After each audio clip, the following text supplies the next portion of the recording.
Okay दोस्तों, तो पिछली गेम में हमने देखा था कि हमारे पास दो रूक थे और अपोजिशन के पास सिर्फ किंग था।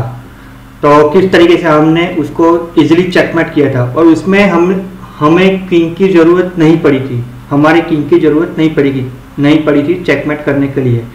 लेकिन ये जो सिचुएशन है, हमारे पास सिर्फ एक ही रूक है और उसके पास सिर्फ किंग है और हमारे पास रूक और किंग है। तो किस तरीके से हम उसको चेकमेट कर सकते हैं? यहाँ पे हमें कोशिश यही करनी कि किसी भी तरीके से ये जो किंग है ओपोजिशन का, उसको या तो फिर ये कॉर्नर में लाओ, या तो फिर ये कॉर्नर में लाओ, या तो फिर ये कॉर्नर में, या तो फिर ये कॉर्नर में, चारों में से कोई भी एक कॉर्नर में आप उसको लेके आओ और हो सके तो उतने कम से कम स्क्वायर में उसको रिस्ट्रिक्ट करो ताकि उसका जो मोमेंट है वो कम से कम स्क्वायर में कन्वर्ट होता जाए। तो सबसे पहले यहाँ पे वाइट का बेस्ट ऑप्शन होना चाहिए रूक टू h4, ताकि क्या होगा कि ये जो किंग है वो सिर्फ ये जो एरिया है, एक ये एरिया और ये एरिया, और तो ये एरिया के बीच में ही वो मूव हो सकता है। तो हमें कुछ भी तरीके से उसके जो मोमेंट के जो स्क्वायर है उसको कम करना है और उसको फाइनली ये कोई भी कॉर्नर में, या तो फिर ये कॉर्नर में, या तो फिर ये कॉर्नर में, कोई भी कॉर्नर में लाके उसको चेकमेट करना है। लेकिन ध्यान रहे कि गेम को स्टेलमेट में कन्वर्ट नहीं करना है। अगर उसके पास कोई भी मूव नहीं होगा मूव करने के लिए तो फिर गेम स्टेलमेट में कन्वर्ट हो सकती है। यहाँ पे बहुत सारे रास्ते हो सकते हैं उसको चेकमेट करने के लिए, लेकिन मैं आपको जो रास्ता दिखाऊंगा वो सिस्टमेटिक है, उसको आप इजीली लर्न कर पाओगे, इजीली याद भी रख पाओगे और उसको इजीली आप अप्लाई करके गेम में जीत भी सकते हो सकता है कि मेरा ये जो रास्ता है वो थोड़ा सा लंबा हो सकता है, लेकिन उससे आप इजीली गेम जीत सकते हो कि आपकी गेम स्टेलमेट में कन्वर्ट नहीं होगी। तो किंग अभी यहाँ पे ब्लैक किंग जो है वो खेलता है d5, क्योंकि वो सेंटर में ही रहना पसंद करेगा। तो हम यहाँ पे ये रूक जो है उसको हम एज इट इज रखेंगे और फिर ये जो किंग है उसकी हेल्प लेंगे। तो किंग टू b2, e5, ये जो किंग है उसको हम और पास में लाएंगे d5, अब किंग टू d3। इसके पास सिर्फ एक ही ऑप्शन है, वो सेंटर में रहना पसंद करेगा, तो e5। ओके, तो हम यहाँ पे उसके मोमेंट को रिस्ट्रिक्ट करेंगे, तो रूक टू d4।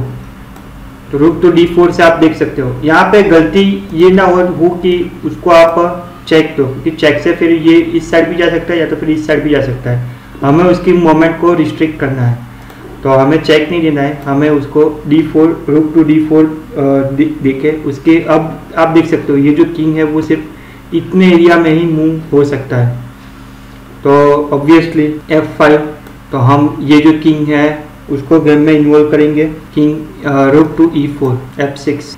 अब यहाँ पे हम ये किंग की हेल्प लेंगे d4, किंग f5, वापस ये किंग की हेल्प लेंगे, king to d5, king to f6। अब हम ये रूक को गेम में इन्वॉल्व करेंगे, उसके पास रूक टू e5, फिर किंग टू f7, फिर rook to e6, king to g7। तो आप देख सकते हो कि अभी उसके पास सिर्फ 1 2 3 4 5 6 स्क्वायर ही है मूव होने के लिए, और हम फर्दर उसकी जो मोमेंट है वो रिस्ट्रिक्ट करेंगे। King to e5, king to f7, king to f5, king to g7, rook to f6। अब इसके पास सिर्फ 4 स्क्वायर ही है मूव होने के लिए, 1 2 3 4।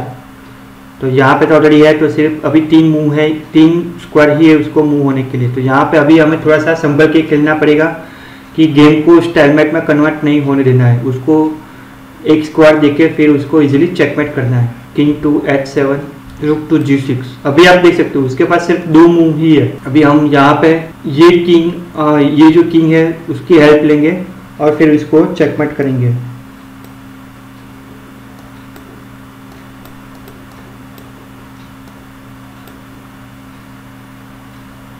और फिर फाइनल मूव जो है चेकमेट का वो है rook to h6, checkmate. Okay, सो यहाँ पे एक और एग्जांपल है, और ये एग्जांपल में भी लास्ट टाइम की तरह ही ये एग्जांपल है कि हमारे पास सिर्फ एक रूक है और उसके पास सिर्फ किंग है।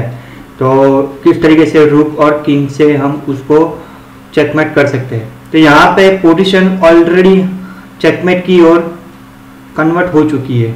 अगर यहाँ पे आप वाइट एज ए वाइट, अगर आप यहाँ पे कुछ भी गलती से कुछ ऐसा मूव खेलता है तो फिर ये जो किंग है वो यहाँ पे बाहर आ जाएगा, फिर आप उसको चेक देंगे, फिर यहाँ पे भी बाहर आ जाएगा, तो फिर पूरी तरीके से वो सेंटर में कन्वर्ट हो जाएगा। फिर उसको हमें फोर्सफुली एंड में लेके जाके फिर उसको चेकमेट करना पड़ेगा। तो यहाँ पे सिचुएशन ऑलरेडी किंग जो है वो ऑलरेडी कॉर्नर में आ चुका है, तो हमें यहाँ पे वेटिंग मूव खेलना पड़ेगा। तो आप वेटिंग मूव में कोई भी मूव खेल सकते हो, या तो फिर ये रूक को आप D6 या फिर E6, F6, G6, H6 या तो फिर B6 कहीं पे भी आप उसको प्लेस कर सकते हो। तो लेट से मैं रूक को यहाँ पे प्लेस कर सकता हूँ, उसके पास सिर्फ एक ही ऑप्शन है और वो है किंग टू E8, और फिर बाद में हम उसको चेकमेट कर सकते हैं। ओके, सो एक और एग्जाम्पल देखते हैं। तो यहाँ पे आप देख सकते हो कि ब्लैक किंग पूरी तरीके से कॉर्नर में है, और अगर यहाँ पे वाइट गलती से भी अपने रूक को G7 खेलता है तो आप देख सकते हो कि गेम पूरी तरीके से स्टालमेट में कन्वर्ट हो सकती है। क्योंकि ब्लैक किंग के पास कोई भी ऑप्शन नहीं है मूव होने के लिए। तो यहाँ पे इस पोजीशन में गेम को जीतने के लिए दो ऑप्शन है। मैं आपको दोनों ऑप्शन रूक से उसको चेक दो कि रूक F8 चेक, उसके बाद सिर्फ एक ही ऑप्शन है यहाँ पे मूव होने के लिए। फिर ये रूक को आप एज अ वेटिंग रूक मतलब वेटिंग मूव रखो कहीं पे भी, तो उसके पास सिर्फ एक ही ऑप्शन है मूव होने के लिए, और फिर यहाँ से आप उसको चेकमेट कर सकते हो। तो ये था पहला रास्ता। पहला रास्ता कौन सा था मैं आपको फिर से एक बार दिखा दूँ। सबसे पहले हम उसको चेक देंगे, वो फोर्सफुली यहाँ पे मूव होगा, फिर हम वेटिंग मूव खेलेंगे, फिर वो यहाँ पे मूव होगा, फिर उसको हम चेकमेट कर सकते हैं। अब दूसरा जो रास्ता है वो कुछ इस तरीके से है कि सबसे पहले हम ये किंग जो है वो यहाँ पे खेलेंगे, तो उसके पास सिर्फ एक ही ऑप्शन है, और फिर ये जो रूक है वो वेटिंग में हम कहीं पे भी रख सकते हैं। लेकिन वेटिंग में रखने का सिर्फ वर्टिकली आप, क्योंकि अगर आप हॉरिजॉन्टली रखेंगे, हॉरिजॉन्टली वेटिंग में रखेंगे तो फिर वो यहाँ से एस्केप हो जाएगा, यहाँ से वो बाहर निकल जाएगा, वो हमें नहीं होने देना है। तो हम यहाँ पे कहीं पे भी रखेंगे, फिर वो जो है वो यहाँ पे आएगा, और फिर बाद में हम उसको यहाँ पे रख के चेकमेट कर सकते हैं।